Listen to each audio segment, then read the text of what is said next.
வடி போற்றி. அன்பர்களே, இந்த ஆன்மீக சிந்தனை எதற்கு என்று கேட்டால், நம்முடைய இல்லற வாழ்வில், லௌகிக வாழ்வில் இருக்கக்கூடிய துன்பங்களிலிருந்து நம்மை முழுமையாக விடுவித்து கொண்டு வாழ்நாள் முழுவதும் அமைதியாகவும் மகிழ்ச்சியாகவும் வாழ்வதற்கு ஆன்மீக சிந்தனை மிக மிக அவசியம். இப்போது நம்ம வாழ்க்கையில் துன்பப்படுகிறோம் என்று சொன்னால் அதற்கு காரணம் நமது முன்னோர்கள் செய்த வினை, சஞ்சித கர்மம் என்று சொல்கிறோம். நமது பெற்றோர்கள் மூதாதையர்கள் செய்த பாவ வினை இப்போ துன்ப விளைவாக வந்து கொண்டிருக்கு. இப்போ இதெல்லாம் அகற்றி ஒரு அமைதியும் ஆனந்தமும் பெற வேண்டும் என்று சொன்னால் அது சாத்தியமா? வினைப்பதிவுகளை அழிப்பது, விளைவுகள், துன்ப விளைவுகளிலிருந்து தப்பித்துக் கொள்வது நம்மால் சாத்தியமா என்ற ஒரு கேள்வி எழும். அந்த கேள்விக்கு பதிலாக இப்போ அவங்க பாடின குரு வணக்கம். குரு வணக்கம் என்ன? தந்தை தாய் ஈருயிரும் ஒன்று சேர்ந்து தலைத்து ஒரு உடலாய் வந்தோம். இந்த உடல் எங்கிருந்து வந்தது? எங்கள் அப்பா அம்மாவனுடைய சேர்க்கையினால் வந்தது. எங்கள் அப்பா அம்மா எனக்கு உடல் மட்டும்தான் கொடுத்தாங்களா? இல்லை. அந்த ஈருயிர் வினைகள், எந்த ஈருயிர்? அப்பா அம்மா. ஈருயிர் வினைகள் அறமோ மற்றோ, புண்ணியமோ பாவமோ அளித்த பதிவுகள் எல்லாம் என் சொத்தாட்சி.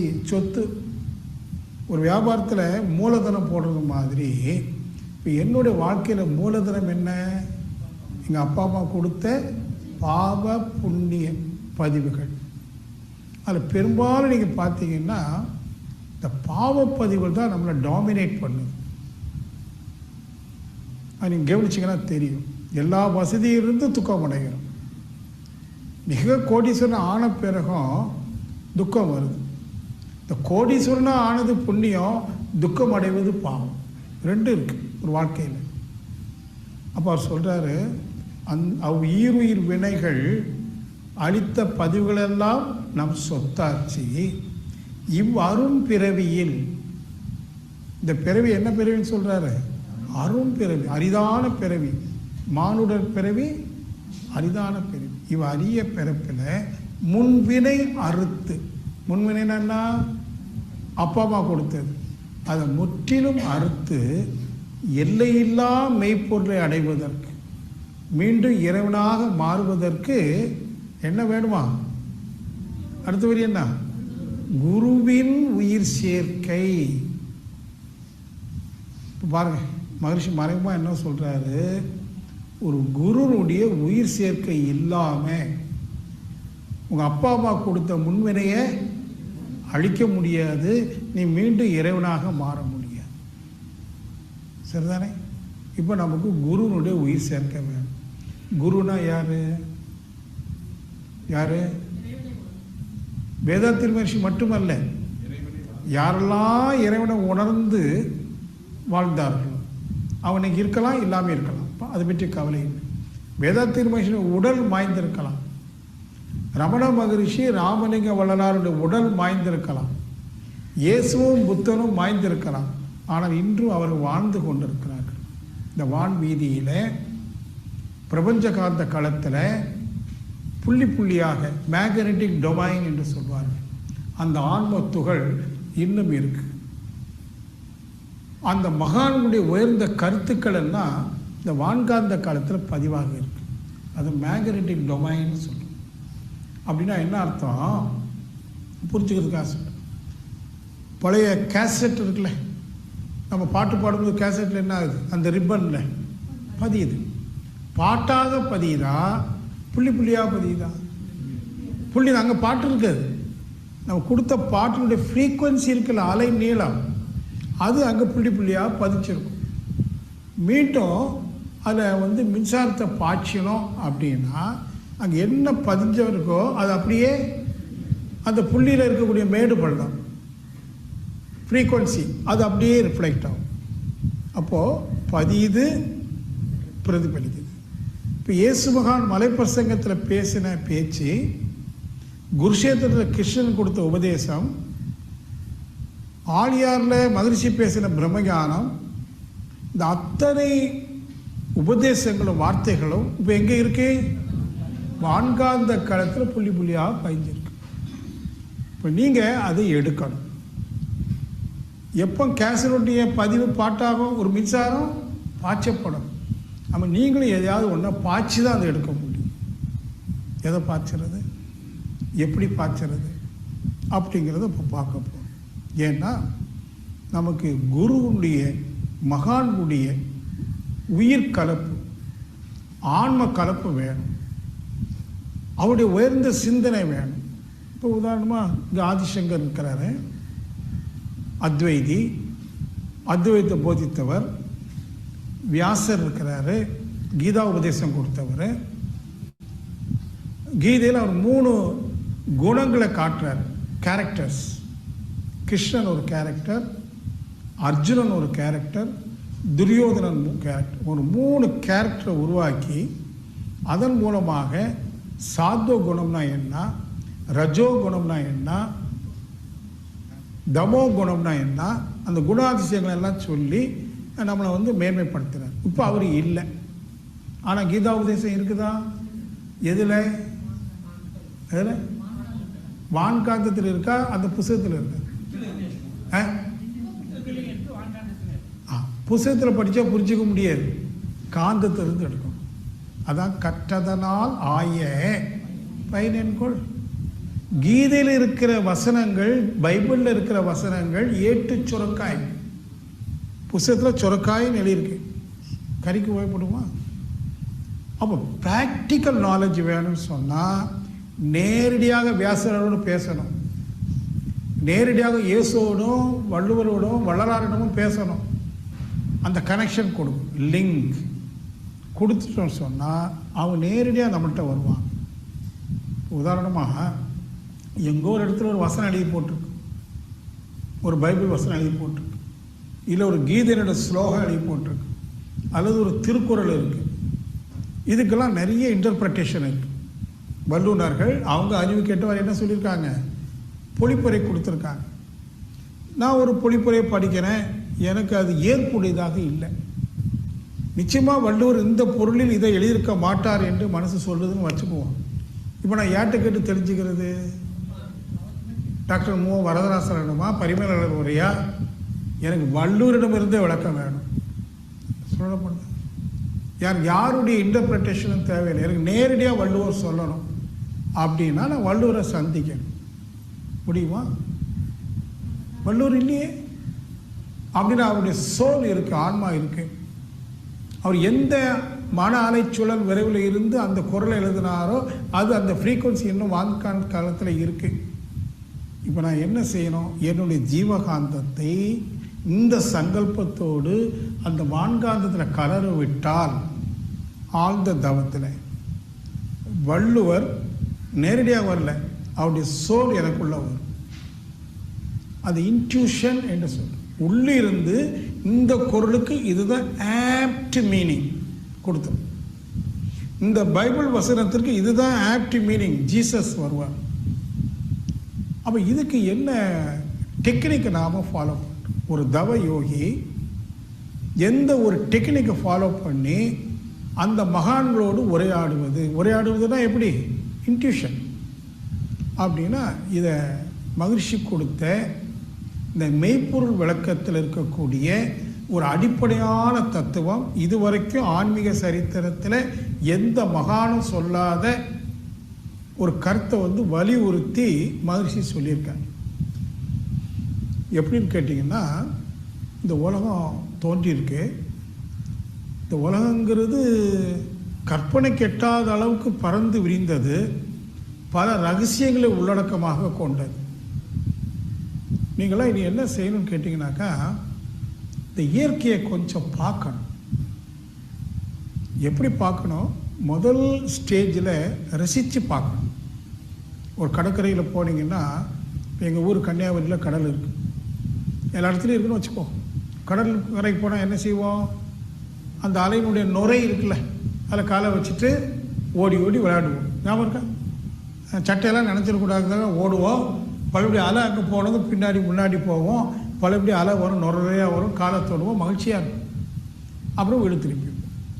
இப்போ கடற்கரையில் போய் என்ன பண்ணணும்? விளையாடணும். யாராவது தனியாக உட்காந்து ரசிச்சிங்களா? ஒரு பாறையில் உட்காந்துட்டு தனியாக அப்படியே கடலை பார்க்குறீங்க. ஆஹா, எவ்வளோ அழகாக இருக்கு, எத்தனை அலைகள், அங்கே பார்த்தா பச்சையாக இருக்குது, இங்கே பார்த்தா நீளமாக இருக்குது, அப்படியே ரசித்து பார்க்குறீங்க. எத்தனை பேர்? இன்னையிலிருந்து நீங்கள் இயற்கையை முதல்ல ரசித்து பாருங்கள். அப்புறம் கொஞ்சம் வியந்து பார்க்கணும். டேங்கப்பா, உழவு தண்ணியா, எங்கிருந்து வந்தது? வியப்பு. ரசித்து பார்க்கணும், வியந்து பார்க்கணும், அப்புறம் கொஞ்சம் ஆழ்ந்து சிந்தித்தும் பார்க்கணும். அப்போ தான் நீங்கள் இயற்கையினுடைய ரகசியங்களை புரிந்து கொள்ள முடியும். ரகசியங்களை புரிந்து கொள்ள முடியாட்டாலும் ரகசியம் என்று புரிந்து கொள்ள முடியும். வார்த்தை புரியுதா? எப்படி என்று புரிந்து கொள்ள முடியாட்டாலும் அப்படியான்னு புரிந்து கொள்ள முடியும். ரகசியத்தை, இது ஒரு ரகசியமான ஏற்பாடு என்று புரிந்து கொள்ள முடியும். அந்த ரகசியம் நமக்கு தெரியாமல் போயிடலாம். இப்போ உதாரணமாக ஒரு கோழி முட்டையை பார்க்கணும். அதை உடைச்சா என்ன ஆகும்? மஞ்சக்கரு வெள்ளைக்கரு பார்க்கணும். அதை உடைக்காமல் அப்படியே விட்டுட்டோம். ஒரு 21 நாள் தாய்க்கோழி அடைகாக்கு. இந்த 21 நாள் கழித்தாலும் என்ன வருது? ஒரு கோழி குஞ்சு. எல்லாரும் பாவனை செய்யுங்க. மஞ்சக்கரு வெள்ளைக்கரு 21 நாள் கழித்து ஒரு கோழி குஞ்சு. இந்த கோழி குஞ்சு அப்படியே பாவனை செய்யுங்க. அதனுடைய அழகு, அதனுடைய கண்ணு, அதனுடைய இறகு, அதனுடைய கால், அதனுடைய சத்தம் கிச்சு கிச்சு கிச்சு போட்டு உடனே நடக்க ஆரம்பிக்கும். இவ்வளவு அழகு 21 நாளில் இந்த மஞ்சக்கரு எப்படி கோழி குஞ்சாக மாறிட்டு, அங்கே என்ன ரீ அரேஞ்ச்மெண்ட்ஸ் வித்தின் 21 டேஸில் ஈச் அண்ட் எவ்ரி செல்ஸ், மஞ்சக்கருவில் இருக்கிற சிற்றறைகள் எப்படி அங்கே இங்கே மாறி மாறி மாறி, இது கண், இது காது, இது மூக்கு, இது சீத ஒண்டர். என்னைக்காவது பார்த்துருப்போமா? நீங்கள்லாம் பார்க்க ஆரம்பிக்கும். அப்படி பார்க்கும்போது தான் மஞ்சக்கரு கோழியாக மாறியது பெரிய விந்தை. இதனுடைய ரகசியம் என்ன? யாரும் சொல்ல முடியுமா? எந்த விஞ்ஞானியாலும் சொல்ல முடியாது, மெஞ்ஞானியாலும் சொல்ல முடியாது. மெஞ்ஞானி என்ன பண்ணுறான்னா, இந்த ரகசியத்தை உணர்ந்து இதுக்குள்ள ஒரு அற்புதமான சக்தி இருக்குது, அந்த சக்தியை புரிந்து கொள்ள முடியாவிட்டாலும் அந்த சக்தி ஒரு மஞ்சக்கருவை கோழி ஆக்கி கொடுக்குது. அப்பா அம்மா உறவு கொள்கிறோம். ஒரு 271 நாளில் ஒரு குழந்தை உருவாகுது. ஒரு குழந்தைங்கிறது ஒரு உடலாக பார்க்குறோம். அந்த உடலுக்குள்ளே எங்கே மூளை இருக்கணும், எங்கே இரைப்பை இருக்கணும், எங்கே கிட்னி இருக்கணும், எங்கே லங்ஸ் இருக்கணும், எங்கே ஹார்ட் இருக்கணும், ஹூ டிசைட் இட்? இது யார் பண்ணி வச்சாங்க? அங்கே போனது ஒரு துளி விந்து நாதம்.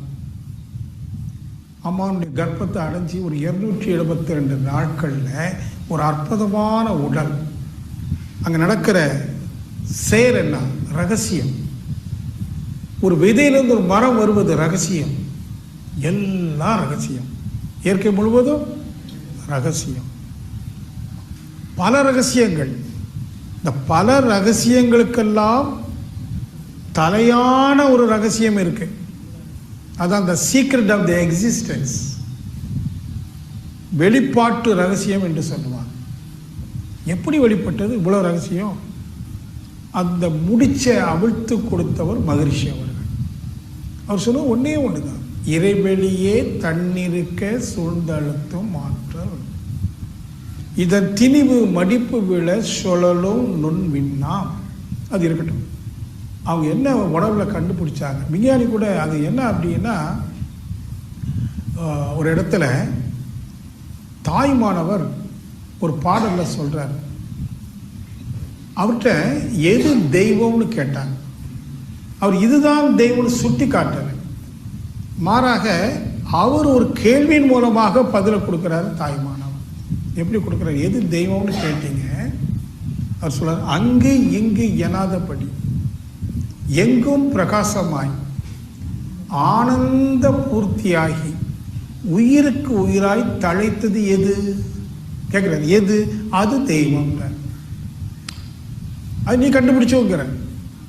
அங்கே இங்கே எனாதபடி ஏதோ அந்த பிள்ளையார் கோயிலில் பிள்ளையார் இருக்கார் பாருங்க, அவர் தான். இல்லை இந்த முருகன் கோயில் அல்லது அந்த சர்ச், அங்கு இங்கு எனாதபடி. கடவுள் கோயிலில் இருக்கிறாரு, அங்கே இருக்கிறார் அப்படிலாம் இல்லை. மாறாக எங்கும் எல்லா இடத்திலையும் எப்படி இருக்கிறாரு? ஆனந்த பூர்த்தியாகி. மரிஷி சொல்றாரு, இன்ப ஊற்றாய் நிறைந்தார். ஆனந்த பூர்த்தியாகி உயிருக்கு உயிராய். எது உயிராக எழுச்சி பெற்றிருக்கோ ஆதியனும் பரம்பொருள், அது தெய்வம். அடுத்த சொல்றாரு, தன் அருள் வழிக்குள்ளே அகிலாண்ட கோடியெல்லாம் தங்கும்படிக்கு இச்சை வைத்தது எது? அது மாற்ற. இந்த பாயிண்டை நீங்க மீண்டும் மீண்டும் சிந்தனைக்கு எடுத்துக்கொண்டு அதை புரிந்து கொண்டீர்களே ஆனால் ஆய்வு செய்ய போறோம். நாம எல்லாரும் யாரு? யோகம் பயில சிந்தனையாளர்கள். ஆமா தானே? தெரியுது. நான் அப்படி நினைக்கிறவங்களை எல்லாம் சிந்தனையாளர்கள். நீங்க சிந்திக்கணும். அப்போ சூழ்ந்தழுத்து மாற்றல் இருக்குன்னா வெளி இல்லாத இடமே இல்லை. ஆகவே சூழ்ந்தழுத்து மாற்றல் இல்லாத இடமே இல்லை. சூழ்ந்தழுத்து மாற்றல்னால என்ன உற்பத்தி ஆகுது? சக்தி உற்பத்தி ஆகுது. ஆகுதுல்ல? சரி, இப்போ நாம சோர்ந்து இருக்கோமா? எப்படி இருக்கோம்? சோர்ந்து. பிஸ்னஸ், குடும்பம், டூ டயர்ட், டூ டென்ஷன், ஒரே சோர்வு. என்ன பண்ணுறது? இப்போ நமக்கு என்ன வேணும்? சக்தி வேணும். அதுவும் என்ன சக்தி வேணும்? இறை சக்தி வேணும். இறை சக்தி எங்கே உற்பத்தி ஆகுது? வெளியில். இப்போ நம்ம சோர்ந்துட்டோம். அப்போ ஒன்று எனக்கு சக்தி வெளியிலிருந்து வரணும், அல்லது எனக்குள்ளேயே உற்பத்தி ஆகும். There are two possibilities. ரெண்டுமே சாத்தியம். அந்த டெக்னிக்கை நான் சொல்லித்தேன். ஒன்று, வெளி எங்கே இருக்கிறதோ அங்கு சக்தி உற்பத்தி ஆகுது, ஜெனரேட் ஆகுது. இப்போ நம்ம மனசு சோர்வாக இருக்கு. நான் சொல்கிறேன், இப்போ உங்கள் மனசுக்குள்ள நீங்கள் ஒரு வெளியை உருவாக்கி விட்டால், உங்கள் மனசில் ஒரு வெளியை உருவாக்கி விட்டால் உங்கள் மனசுக்குள்ளேயே சக்தி பிறக்குமா பிறக்காதா? இதை ஒத்துக்கிட்டீங்கன்னா, எதை? இறைவெளியே தன்னிருக்க சூழ்ந்தழுத்தும் ஆற்றல் என்கிற அடிப்படை உண்மையை புரிந்து நீங்கள் ஏற்றுக்கொள்வீர்களே ஆனால் நீங்கள் செய்யக்கூடிய ஆய்வில் என்ன வரும்? அப்படியானால் எனக்குள்ளாக நான் ஒரு வெளியை உருவாக்கினால் ஏன் அங்கேயே சக்தி பிறக்காது?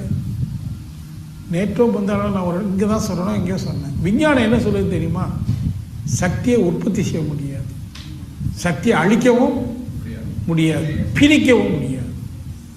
Neither created not destroy. உற்பத்தியும் அழிக்கவோ பிரிக்கவோ முடியாது. ஆனால் மெஞ்ஞானம் சொல்லுது இல்லை, சக்தியை உற்பத்தி செய்ய முடியும். எப்போ? நீ உன்னுள் வெளியை உருவாக்கினால் அந்த வெளியில் இருக்கிற தண்ணீருக்கு சூழ்ந்தழுத்தும் ஆற்றல் விண் துகளை உற்பத்தி செய்யும். விண் தான் உயிர் சக்தி, உயிரை உற்பத்தி பண்ணிடும். தண்ணி குடிக்க வேண்டாம், சாப்பிட வேண்டாம், ஒன்றும் பண்ண வேண்டாம். எப்போதுமே வெளியே உருவாக்கிட்டு சும்மா இருந்தால் போதும். இப்போ நமக்கு அந்தளவுக்கு போக வேண்டியதில்லை, குறைந்தபட்சம். இப்போ நம்ம மனசில் நிறைய குப்பைகள் கிடக்கு. மனசு குப்பைகளால் நிறைஞ்சிருக்கு. குப்பை தானே? குப்பை தானே? வைர நெக்லஸ், வைர நெக்லஸ் வேணும்னு ஆசைப்பட்டுருவோம். அது குப்பையா வைர நெக்லஸா? குப்பை. புரியணும் அதை. நீங்கள் நம்ம மனசில் நிறைய குப்பைகள் இருக்கு. அதெல்லாம் எடுத்து வெளியில் போடணும். எப்படி போடுறது? ஆசை சீரமைத்தல் செய்து அதை இதையும் செய்து ஓரளவுக்கு இப்போ தவத்தில் உட்காரி எண்ணங்களே வராத அளவுக்கு ஒரு 10 நிமிடம் உட்கார முடியுமான முடியுமா முடியாது தெரியாது. முடியுமானால் அங்கு வெளி கிரியேட் ஆயிடுச்சு, ஸ்பேஸ் கிரியேட் ஆயிடுச்சு.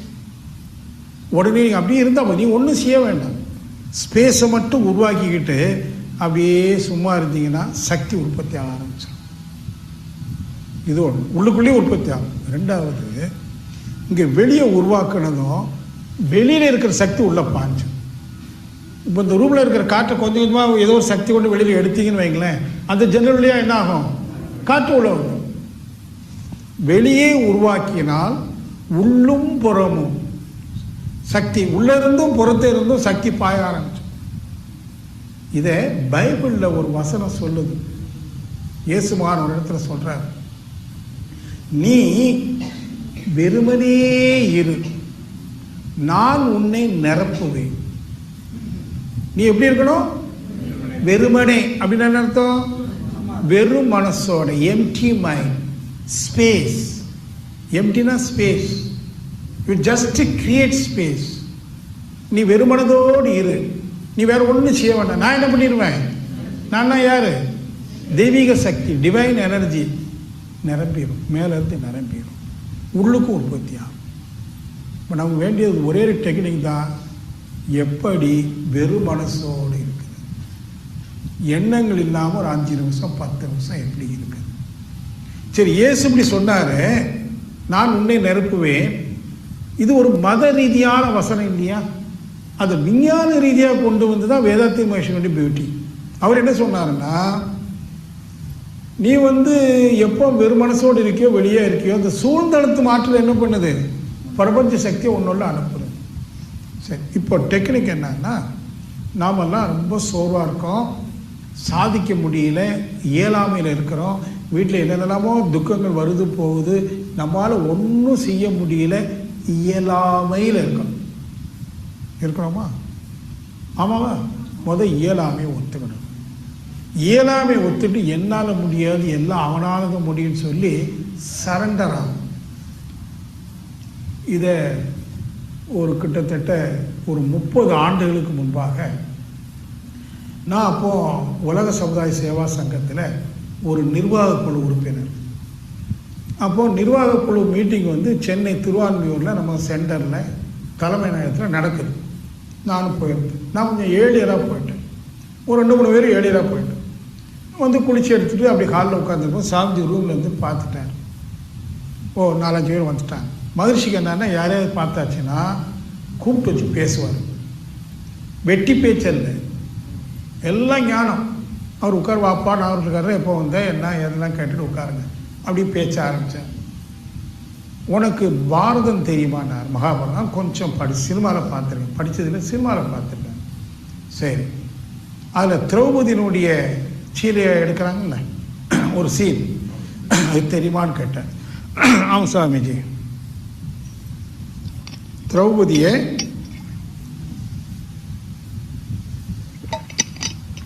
மானப்பங்கப்படுத்துறாங்க. அப்போ திரௌபதியால் ஒன்றும் செய்ய முடியல. அவன் என்ன பண்ணிக்கிறான், கிருஷ்ணான்னு கூப்பிடுறான், என்னை காப்பாற்று. எப்படி சொல்லி கூப்பிட்றான்னு தெரியுமா, தன்னுடைய மார்பை மானம் போயிடக்கூடாதுன்னு பொத்திக்கிட்டு கிருஷ்ணா என்னை காப்பாத்துனா. கை என்ன பண்ணுது, காப்பாத்து. மனசு கிருஷ்ணனை கூப்பிடுது, கிருஷ்ணன் வரல.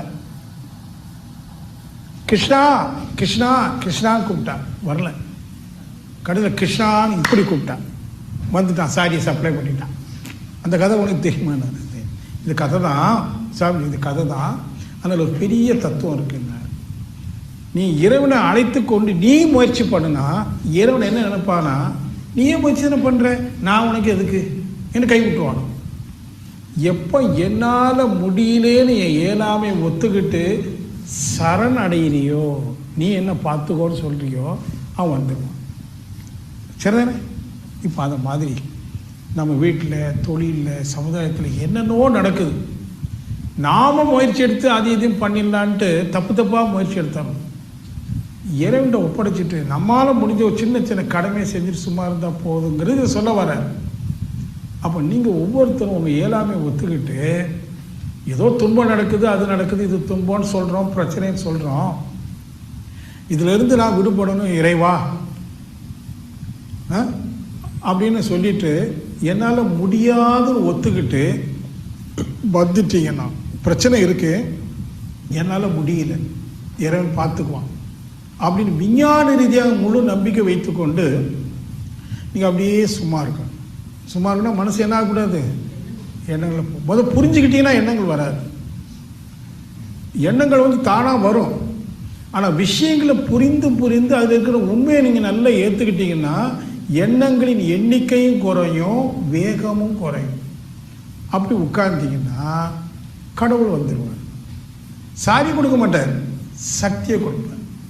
மேலிருந்து சூழ்ந்தழுத்தும் ஆற்றலினால், தெய்வம் என்று சொன்னால் சூழ்ந்தழுத்தும் ஆற்றல், சூழ்ந்தழுத்தும் ஆற்றலினால பிரபஞ்சத்தில் இருக்கிற இறை சக்தியை நமக்குள்ள தள்ளும். சரியா? இன்னொன்று, நமக்கு முன்பாக வாழ்ந்து முடிந்த மகான்கள் இருக்காங்க இல்லையா, அவருடைய உயர்ந்த சிந்தனை இருக்குல்ல, அதெல்லாம் எங்கே இருக்கு? இப்போ காந்த களத்தில் இருக்கு. இப்போ இந்த காந்த களம் என்ன ஆகுது? சூழ்ந்து அழுத்தப்படுது, கீழே வருது. நீங்க எப்படி இருக்கிறீங்க? சும்மா இருக்கிறீங்க, வேக்குமா இருக்கிறீங்க, வெற்றிடமா இருக்கிறீங்க. அப்போ இந்த ஃபோர்ஸ் உங்களுக்குள்ள வருமா வராதா? விழும். அந்த சக்தியோடு இணைந்து என்ன வரும்? ஞானிகளுடைய ஆன்ம துகள்களும் ஞானிகளுடைய உயர்ந்த சிந்தனைக்குரிய கருத்துக்களும் உங்களுக்குள்ள விழ ஆரம்பிச்சிடும். இப்படி தினசரி ஒரு 5 நிமிஷம் 10 நிமிஷம் அப்படியே சும்மா இருந்து சங்கல்பம் போட்டுட்டு இருந்தீங்கன்னா மகர்ஷி சொன்ன பாடம், இவ்வரும் பிறவியில் நம்முடைய முயற்சி ஒன்றும் பெருசாக இல்லாமல் இவ்வரும் பிறவியில் முன்வினை அறுத்து எல்லையில்லா மெய்ப்பொருளை அடைய உயிர் சேர்க்கை. யாருடைய உயிர் சேர்க்கை? மகான்கள். அவங்கெல்லாம் அங்கே இருக்கிறாங்க. ஆன்ம துகள் அது சேர்க்கை ஆகணும். அந்த ஆன்ம துகளை என்வோக் பண்ணணும், அந்த சக்தியை என்வோக் பண்ணணும். என்வோக்கிங்னா நாம் ஒன்றும் செய்ய வேண்டாம், சும்மா வெறும் மனசோடு பி எம்டி மைண்ட்.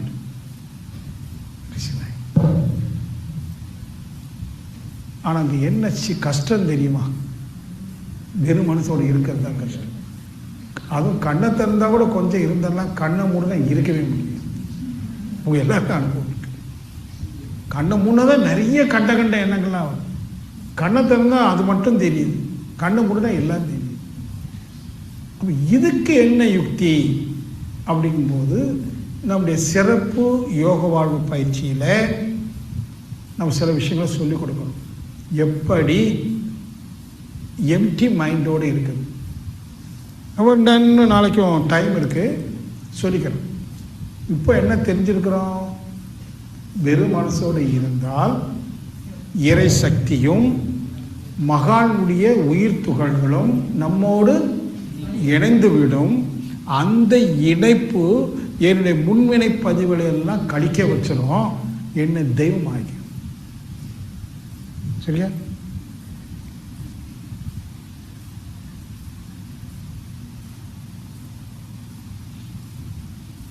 இதில் ஏதாவது சந்தேகம் இருக்குங்களா? நீ சும்மா இருந்தா, எறும்பு நேற்று என்ன பண்ணிச்சு?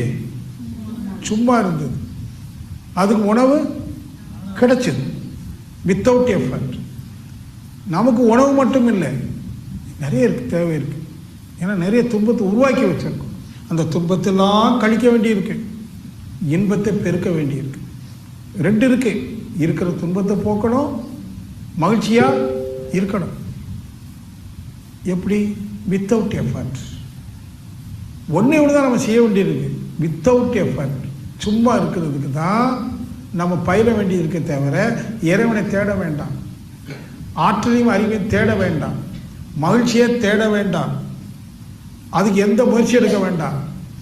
எதற்கு முயற்சி எடுக்க வேண்டியிருக்கு? ஒரு 10 நிமிஷம் எண்ணங்கள் இல்லாமல் இருக்கு. நான் கண்ண முடியிருந்தா என் ஒய்ஃப் வரக்கூடாது, தவத்தில் என் ஒய்ஃப் வரக்கூடாது, என் பையன் வரக்கூடாது, என் தொழில் வரக்கூடாது, நான் கடன் கொடுத்தவன் கடன் வாங்கினவன் யாரும் வரக்கூடாது. புரியுதா உங்களுக்கு?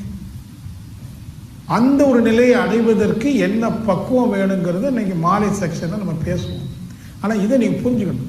நம்முடைய முயற்சியெல்லாம் இனிமேல் எண்ணங்கள் வராமல் இருப்பதற்கு எப்படி என்னுடைய வாழ்க்கை முறையை நான் மாற்றிக்கொள்ளணும், எதை நான் புரிந்து கொள்ளணும், ஏற்றுக்கொள்ளணும், நான் எப்படி சமாதானம் அடையணும் அப்படின்னு தெரிஞ்சுக்கிட்டீங்கன்னா நீங்கள் சமாதானம் அடைஞ்சிட்டீங்கன்னு வைங்க.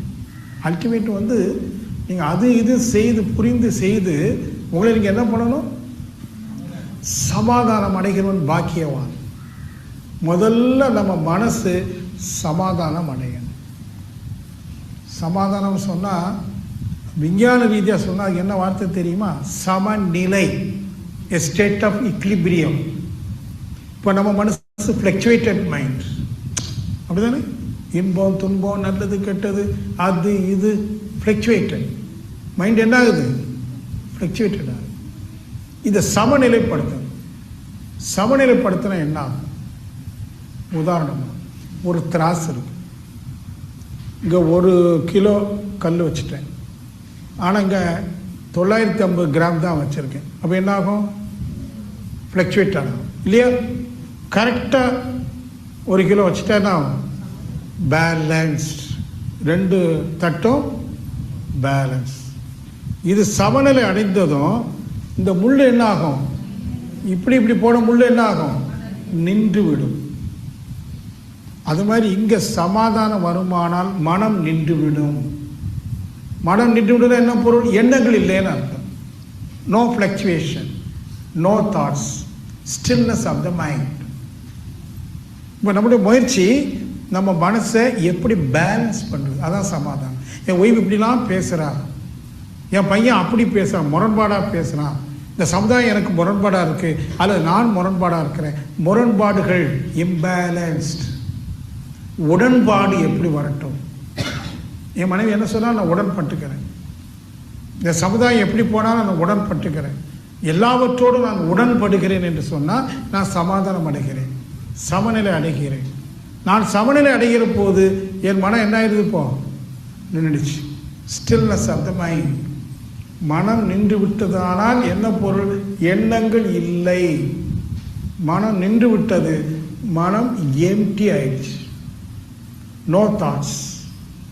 எப்போ மனம் அப்படியே ஒன்றும் இல்லாமல் இருக்கோ, அந்த சூழ்ந்தழுத்தும் ஆற்றலினால், என்னுடைய ஆற்றலினால் அல்ல, நான் பண்ணதெல்லாம் என் மைண்டை பேலன்ஸ் பண்ணிட்டேன், ஸ்டில் ஆகிட்டேன். அந்த க்ஷணம் சூழ்ந்தழுத்தும் ஆற்றலினால் வழியில் இருக்கிற வான்காந்த களத்தில் இருக்கிற இறைசக்தியும் மகானுடைய உயிர் துகள்களும் மகானுடைய உயர்ந்த கருத்துக்களும் என்னுள் பாய்ச்சப்படும். என் உயிரோடு அது கலரும். என் உயிரில், என் உயிருங்கிறது வினைப்பதிவோடு இருக்கு. கருமையத்தில் என்ன இருக்கு? பாவனை பதிவு. அது முற்றிலும் அழிக்கப்படும். அரும்பிறவியில் முன்வினை அறுத்து எல்லாம் அழிக்கப்பட்டு விட்டது. நான் தெய்வமாக மாறி நிற்கிறேன் தெய்வத்தில். எனக்கு மட்டும் தெரியுது இறைவன்னா என்ன, இறைவன்னா என்ன. ஏன் எனக்கு மட்டும் தெரியுது? என்னிடம் இருக்கிற பதிவு இப்போ வேலை செய்யலை. முன்னோர்கள் எனக்கு உதவி செய்கிறாங்க. வினைப்பதிவெல்லாம் போயிடுச்சு. அப்படியே தவத்தில் இருக்கிறோம். தெய்வம்னா என்ன, எது நான், எவ்வாறு இந்த உலகம், அத்தனைக்கும் பதில் கிடைக்குது அந்த இடத்துல. ஏன்னா ஏன் இவ்வளோ ஆழமாக சொல்கிறேன்னா, நீங்கள் ஒவ்வொருத்தரும் ஒரு குருவை ஒரு மகானை குருவாக ஏற்றுக்கொண்டு சில பல பயிற்சிகளில் ஈடுபட்டிருக்கிறீங்க. எவ்வளோ காலம் இந்த பயிற்சி செய்வது? எவ்வளோ காலம் துரியாதீதம் செய்வது, துரியம் செய்வது, அதை செய்வது, இதை செய்வது? எத்தனை யோகா மார்க்கத்துக்கு போயிட்டோம், எத்தனை முறைகள். இதில் நான் எதை கைகொள்வது அப்படின்னா, நான் எடுத்த முடிவு ஒரே ஒரு முயற்சி தான். முதல் முயற்சி என்னை நான் சமாதானப்படுத்துவது, என்னை நான் ஏற்றுக்கொள்வது. பிறகு நான் கண்ணை மூடி சும்மா இருப்பது. எல்லாம் தானாக நடக்கும். நீ தவம் செய்ய வேண்டாம். ஆனால் ஒன்று, சும்மா இருக்கீங்கள, அதான் தவம். தவத்தினுடைய சரியான பொருள், மனம் எப்போது இருப்பு கொள்கிறதோ, சீட் ஆஃப் கான்சியஸ்னஸ், மனம் எப்போது அசைவற்று சலனமற்று நிற்கிறதோ, அந்த நிற்கிற காலம் நீடிக்கிறதோ, அங்கு ஏற்படுகிற அனுபவம் தான் தன் அனுபவம், இறை அனுபவம், எல்லாமே. மற்ற தவங்கள் தப்பல்ல, அது வேணும். அது இந்த தவத்தை கூட்டி கொடுப்பதுக்காக எடுத்துக்கொள்ளப்பட்ட ஒரு சிறு முயற்சி. கான்சன்ட்ரேஷன் ஒரு சின்ன எஃபர்ட். ஆனால் கான்சன்ட்ரேட் பண்ணும்போது அது டார்ச்சராக இருக்குது. கூர்ந்து பார்க்குறோம், எண்ணங்கள் குறுக்கீடு செய்து ஐயோ முடியலையே, எனக்கு தவம் வரலேன்னு ஒவ்வொருத்தரும் ஏங்கிட்டு இருக்கோம். தவம் அதுவாக வராது. அது எப்போது வரும்? நீங்கள் எப்போது வெறும் மனசோடு இருக்க கற்றுக்கொள்கிறீர்களோ. நிறைய பிரச்சனை இருக்கு. எப்படி சார் நான் வெறும் மனசோடு இருக்க முடியும்?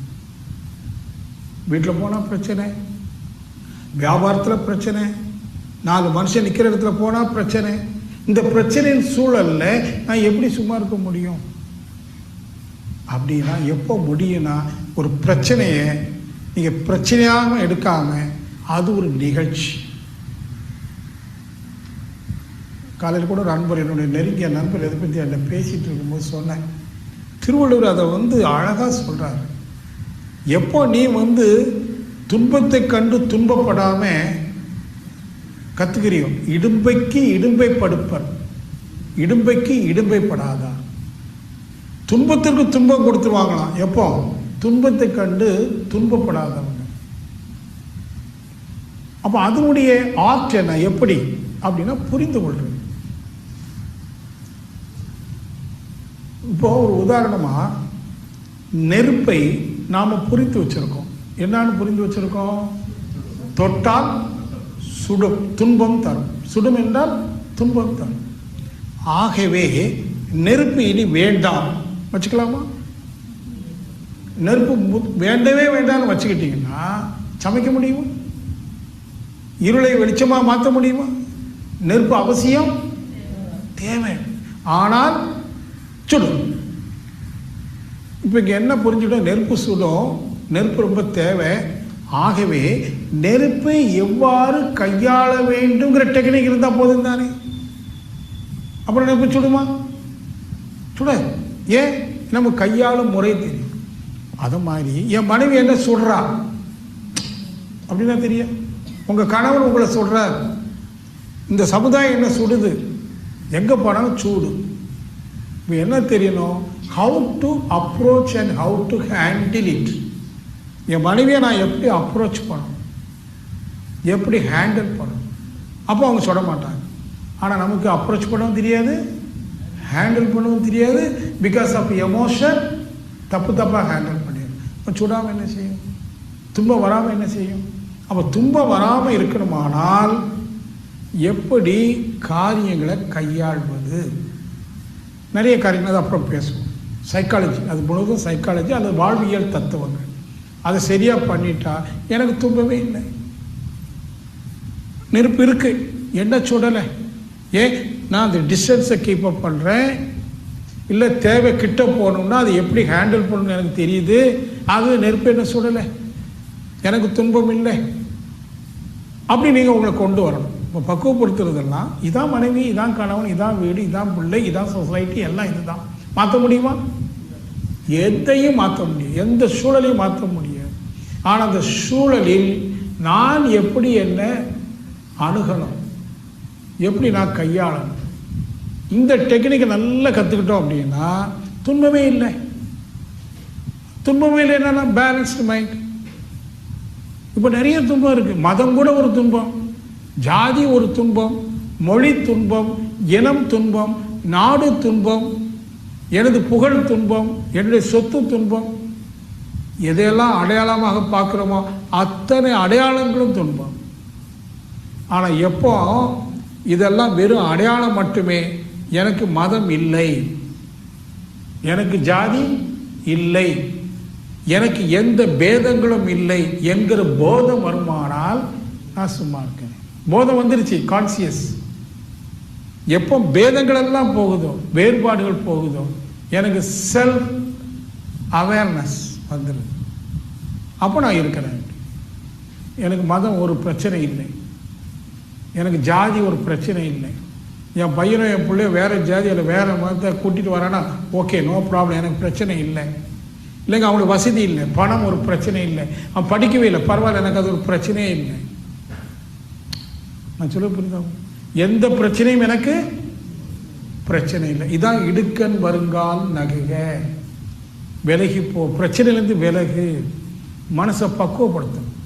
இப்போ இந்த மனசில் எந்த பிரச்சனையும் இல்லை, எம்டி மைண்ட். நான் அப்படியே சும்மா இருக்கேன், நான் ஒன்றும் செய்யலை, சும்மா தான் இருக்கேன். இறைவெளியின் சூழ்ந்தழுத்தும் ஆற்றலினால் எல்லா விதமான ஐஸ்வர்யங்களும் என்னை தேடி வருகிறது. இனிப்பு எறும்பை தேடி செல்கிறது, எறும்பு இனிப்பை தேடி செல்ல வேண்டாம். இதுதான் அடிப்படை உண்மையான விஞ்ஞானம். இந்த கலையை மட்டும் கற்றுக்கிட்டு சும்மா இருந்தீங்கன்னா உங்களுக்கு என்னென்ன ஐஸ்வர்யங்கள் வேணுமோ அத்தனை உங்களை தேடி வரும். அதான் தேடாதே பார், உன்னை தேடி வருது பாரு. நீ தேடாதே, அது உன்னை தேடி வருது பார். அது மட்டும் இல்லை, இறைவனே உன்னை தேடி வருவான்னு இயேசு சொல்றார். நீ செய்ய வேண்டியதெல்லாம் ஜஸ்ட் வெயிட் ஃபார் ஹிம், கர்த்தரை நோக்கி காத்திரு. Just be, don't do anything, just be, just wait for him. அமைதியாக அப்படியே சும்மா இரு. கர்த்தர்னா யாரு? இறைவன். எல்லா தோற்றத்திற்கும் காரணகர்த்தா. கர்த்தான்னு ஒரு பேர் வைக்க என்ன காரணம்?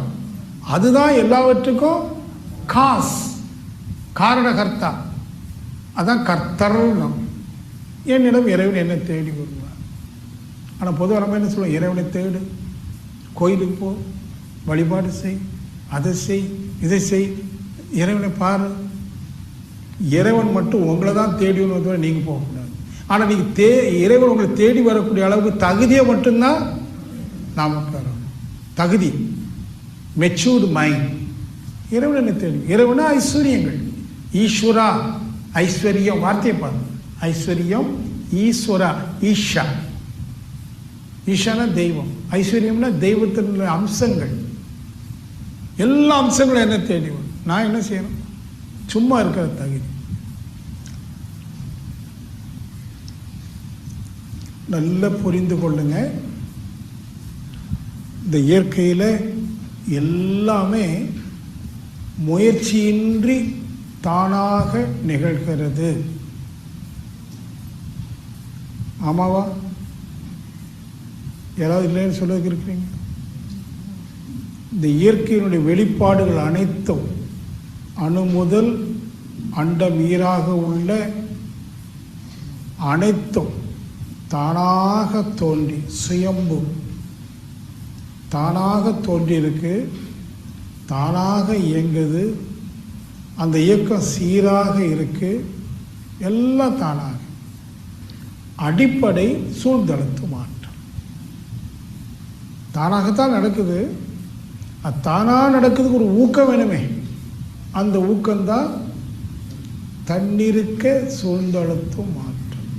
இந்த அடிப்படை உண்மையை மட்டும் நீங்கள் நல்லா புரிஞ்சுட்டீங்கன்னா, இந்த சூழ்ந்தழுத்து மாற்றம் இருக்கு இல்லையா, அதான் தெய்வீகம், லவ். இப்போ விஞ்ஞான ரீதியாக சொல்லும்போது அதை சூழ்ந்தழுத்து மாற்றம்,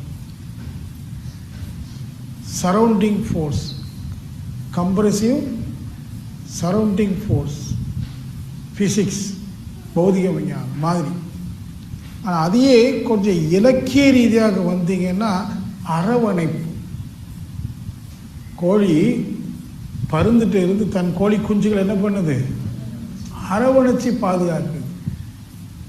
அது அந்த சூழ்ந்தழுத்து மாற்றலை நீங்கள் எப்படி எடுக்கணும்? அரவணைப்பு, ஹக்கி, லவ். நான் ஒருத்தர் அரவணைக்கிறேன்னு என்ன பண்ண அர்த்தம்? நான் அவங்க மீது அன்பு செலுத்துறேன். அரவணைப்பு, அன்பு. அதுதான் சொன்னாங்க காட் இஸ் லவ். எப்படி காட் இஸ் லவ்? அது என்ன அரவணைக்குது. எது? சூழ்ந்தழுத்து மாற்றம். காடுனா யாரு? சூழ்ந்தழுத்து மாற்றம். அது இலக்கிய ரீதியாக என்ன சொல்றோம்? அரவணைப்பு. மத ரீதியாக என்ன சொல்றோம்? அன்பு. God is love. இவ்வளவு விஷயம் அதில் இருக்கு, ரகசியமா இருக்கு. அணுவோ அணு முயன்று தோன்றலை, பூமி முயன்று சுடலை, நாமளும் முயன்று பிறக்கலை. யாராவது முயற்சி எடுத்தோமா பிறக்குதுக்கு? அப்பாவா? அவனும் முயற்சி எடுக்கலை. எங்கள் அப்பா அம்மா வந்து ராதாகிருஷ்ணனுங்கிற ஒரு பையன் வேணும், அப்படின்னு பெறலை. அவங்க செக்ஸ் பண்ணாங்க, தேவை உடலுக்கு, தானா கருவாயிடுச்சு, தானா உருவாயிட்டு, தானா வெளியில் வந்துடுச்சு. 4 இட்லியை போட்டது தானா வளர்ந்துருச்சு. ஆமாம் தானே? நீங்கள் இதை சிந்திக்கணும். எந்த ஒரு தோற்றமும், அந்த தோற்றத்தில் இருக்கிற இயக்கமும், அதிலிருந்து வரக்கூடிய வெளிப்பாடுகளும் தானாக நிகழ்கிறது. அதனால்தான் சைவ சித்தாந்தத்தில் சுயம்பு லிங்கம்னு வார்த்தை சொன்னாங்க. என்ன லிங்கம்? சுயம்பு லிங்கம். சுயம்புனா என்ன? Without effort. அப்படியான நம்ம வாழ்க்கை இனிதாக இருப்பது தானாக நிகழணுமா, நாம நிகழ்த்தணுமா? தானாக தான் நிகழும். இட் ஜஸ்ட் பெர்மிட்டிங் நிகழும். தானாங்கிறது ஒரு கற்பனை வார்த்தை இல்லை. இப்போ நம்ம விஞ்ஞானத்தில் சொல்லிட்டோம், சூழ்நிலத்தை மாற்றனால எல்லாமே நிகழ்ந்துட்டோம். இதான் மகரிஷியினுடைய ஒரு அற்புதமான உணர்வும் வெளிப்பாடும். இனி இந்த ஒன்றை வச்சுக்கிட்டு நம்ம வாழ்க்கையை நாம மேம்படுத்திக்கணும்.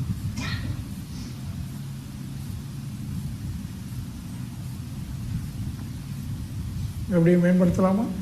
எல்லா தத்துவங்களும் விஞ்ஞானமும் எதுக்கு? நம்ம வாழ்க்கை மேம்பாடு, அமைதி, மகிழ்ச்சி. இனி வாழ்க்கையில் ஒரே மகிழ்ச்சி தான், எல்லாம் புரிஞ்சுக்கிட்டோம். கிருஷ்ணன் லீலா. நண்பர் காலையில் கேட்டார், ஏன் கிருஷ்ணன் பெண்களோடு சேர்ந்து ஆடுறான்? கீதையிலன்னு சொல்லும்போது கிருஷ்ணன் ஒரு பெரிய பரமமாக நின்று கீதாபதேசம் பண்ணவன் ஏன் ஆடு மேய்ச்சா, மாடு மேய்ச்சா, ஏன் புல்லாங்குழல் ஊதுனா, ஏன் கோதைகளோடு விளையாடினான் இருக்குல்ல? ஏன் அப்படி வச்சாங்க எழுதி? அப்போ நான் அவர்கிட்ட சொன்னேன், இந்த இயற்கையை கவனிச்சிங்கன்னா அவதாரங்கள்னு சொல்கிறேன். 10 அவதாரம். முதல்ல மச்ச அவதாரம், அதாவது நீரில் ஜீவ இனங்கள் தோன்றிற்று அப்படின்னு சொல்லி படிப்படியாக நீரிலும் நிலத்திலும், அப்புறம் படிப்படியாக 5 அறிவு நரசிம்மன், அப்புறம் அதுலேருந்து மனிதன் 6 அறிவு சொல்லி 8வது அவதாரத்தில், அதுக்கு முன்னாடி பரசுராம அவதாரம், விவசாயம் அதெல்லாம் செய்து தனக்கு வேண்டியது உற்பத்தி செய்யக்கூடிய மனிதன். பிறகு அதை பாதுகாக்கணுமே, அரசு வேணும், ராம அவதாரம். ராம அவதாரங்கிறது அரசை பற்றி. அவனுக்கு கிரீடம் வைக்கணுமா, இவனுக்கு கிரீடம் வைக்கணும், யார் அரசாலும் அரசு பெற்று 8வது அவதாரம். அப்போது நமக்கு வேண்டிய பொருளும் இருக்குது, பாதுகாப்பு இருக்குது. புரிஞ்சுக்கிட்டோம். இனிமேல் என்ன வேணும்? மகிழ்ச்சியாக வாழ வேண்டியது தானே. கிருஷ்ண லீலா, ஆடல் பாடல் விளையாட்டு. இந்த வாழ்க்கை எப்படி இருக்கணும்? விளையாட்டாக, வியாபாரமாக இருக்கக்கூடாது. லாப நஷ்டம் இல்லை, போட்டி இல்லை, விளையாட்டு. ஜஸ்ட் எல்லோரும் விளையாடுங்க மகிழ்ச்சியாக, ஆடி பாடி. பெருசாக எதுவும் சேர்த்து வைக்காது, நிறைய சம்பாதிக்காது, முடிஞ்ச அளவு சம்பாதிங்க, மகிழ்ச்சியாக இருங்கன்னு சொல்கிறது தான் கிருஷ்ண லீலா 9வது அவதாரம். யார் இந்த வையத்தில் அப்படி வாழ்வாங்கு வாழ்கிறார்களோ அவர்கள் கல்கி அவதாரம் எடுக்கிறாங்க, இறைவனாக மாறுறாங்க. அது வள்ளுவர் எப்படி சொல்கிறார் தெரியுமா உங்களுக்கு? வையத்துள் வாழ்வாங்கு வாழ்வானை வானுரையும் தெய்வத்துள் வைக்கப்படும். வான் என்று சொன்னால் பிரபஞ்சம், விண் துகள் நிறைந்த பிரபஞ்சம். வான் உரையும், இந்த பிரபஞ்சம் எங்கே உறைந்து கொண்டு இருக்கிறது? சுத்த வெளியில். வானுரையும் தெய்வத்துள் வைக்கப்படும். அவன் இறைவனாக மாறுறான், கல்கியாக மாறுறான். எப்படி வாழணும்? வாழ்வாங்கு. சோர்வு இல்லை, சங்கடம் இல்லை, மகிழ்ச்சி. என்னையா சாப்பிட்டேன்? பழைய சோறு. பழைய சோறு சாப்பிட்டு மகிழ்ச்சியாக இருக்க முடியுமா? பிரியாணி சாப்பிட்டாலும் மகிழ்ச்சியாக இருக்க முடியும்? ஆமாவா? இதுதான் கற்பனை. பழைய பசிக்கு சாப்பிட்றேன், ஏதோ ஒரு உணவு, இருக்க ஒரு இடம் வேணும், ஏதோ உணவு. எனக்கு ஒரு மனைவி வேணும், கருப்பு சிவப்பு பரவாயில்ல, யூசி என் மனைவி கருப்பு தான், அதெல்லாம் ஒன்றும் பிரச்சனை இல்லை. வாழணும், நான் மகிழ்ச்சியாக வாழணும். நான் இவரை சந்திக்கிறேன், இவர்கிட்ட சிரிச்சு பேசுகிறேன், அவரை சந்திக்கிறேன், அவர்கிட்ட பேசுகிறேன். நேற்று அங்கே போனேன், அங்கே மகிழ்ச்சியாக இருந்தேன், இங்கே போனேன், இங்கே மகிழ்ச்சியாக இருந்தேன். எங்கே போனாலும் மகிழ்ச்சி. ஏன்னா எனக்கு எதுவும் பிரச்சனை இல்லை. அப்படி நீங்கள் கற்றுக்கிட்டீங்கன்னா அது கிருஷ்ண அவதாரம், கிருஷ்ண லீலா. அது சொல்கிறதுக்கு ஒரு இடத்துல கிருஷ்ண புல்லாங்குழல் பேச, பெண்களெல்லாம் கங்கை கரை பாட்டுன்னு அந்த அம்மாலாம் பாடல் இருக்கு. கன்னியர்கள் கூட்டம், கன்னி பெண்களின் கூட்டம், அது அப்படி போகுது. அப்படி இருக்கணும். நல்ல சினிமாக்கெல்லாம் போங்க. நான் யோகம் பயிலுகிறேன், சினிமாக்கெல்லாம் போக மாட்டேன், நான் எப்போவும் கண்ண மூடி இருப்பேன். நான்சென்ஸ். ஹோட்டலுக்கு போகணும், விதவிதமாக வாங்கி சாப்பிட்டு, சினிமாவுக்கு போகணும். உங்கள் மனைவிக்கு என்ன பிடிக்கும் வாங்கி கொடுங்க, பிள்ளைக்கு ஐஸ்கிரீமாக வாங்கி கொடுங்க, சளி பிடிக்குமா பரவாயில்ல, என்ஜாய். இயேசுநாதர் அவ்வளோ வசனங்களை போதிச்சுட்டு கடைசியில் என்ன சொல்றார் தெரியுமா? எவ்வாறாகினும் மகிழ்ச்சிட்டு இருங்கள், மகிழ்ச்சிட்டு இருங்கள், மகிழ்ச்சிட்டு இருங்கள். அதை தவிர வேறு ஒன்றுமே இல்லை. அதான் கிருஷ்ண அவதாரம். இங்கே அவதாரத்தில் கிருஷ்ணன் சொல்லி மகிழ்ச்சியாக இருந்தார், இயேசு வசனத்தை சொன்னார் மகிழ்ச்சியாக. இன்னொரு படி மேலே போய் ஜீசஸ் சொல்கிறார், நீ உன்னுடைய இளம் பிராயத்தில், அதாவது யங் ஏஜ், உன்னுடைய இளம் பிராயத்தில் அதிகபட்ச மகிழ்ச்சியாக வாழ்ந்துக்கும். உன்னுடைய வயோதிக காலத்தில் அதையெல்லாம் எண்ணி எண்ணி மகிழ்ச்சியாக இருக்கிறேன். See the beauty. நீ எப்போ மகிழ்ச்சியாக இருக்கிறது தான். நாம் மகிழ்ச்சியாக இருக்கிறதுக்கு வேண்டி அது இதுவும் செய்து மகிழ்ச்சியை இழந்து மூஞ்சியை பார்த்தீங்கன்னா இறுகியும் குறுகியும் சங்கடங்களை சுமந்துட்டு எல்லா தேஜஸையும் இழந்து இறைவன் என்ன பண்ணுவான்? அதில் தான் நைட்டு 8 மணிக்கு மேலே நம்ம குரு ராகவேந்தர் ஆடலும் பாடலையும் கொடுக்குறார். நம்ம அம்புரோஸ், நீங்கள் அவரை சுற்றி இருந்து பாருங்கள், உங்களெல்லாம் குஷிப்படுத்திடுவார். இங்கே முடியாதுங்கிறதுக்காக அடங்கி இருக்கிறார். கங்கை கரைக்கு வந்தால் அவர் பண்ணுற அட்டூழியம் ரிஷிகேஷில் ஒரே எல்லாரும் அவரை சுற்றி இருந்துவார். அங்கே தான் ஏன்னா கங்கை கரை ஓரம், அங்கே அவர் கிருஷ்ணா மாறினார். இவாளெல்லாம் சுற்றி உட்காருங்க. நீங்களாம் எதுக்கு ரிஷிகேஷுக்கு போகிறீங்கன்னு கேட்டாங்க. இதுக்கு தான். வாழ்க்கை உடம்புட்ட